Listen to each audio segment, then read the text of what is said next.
Hello, let's check out today's problem of maintenance break on the Clash of Clans, and this might happen sometimes.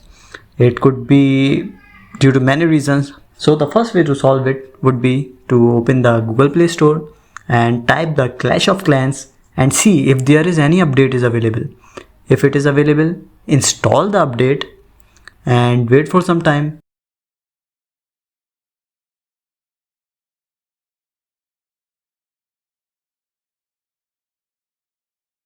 After the Clash of Clans is updated, just click on play button and open it. Sometimes the update can cause problems and it can fix the issue, but if it still persists, then it means there is no issue with your application or your internet. It's an internal server issue, and due to the heavy load it is under the maintenance.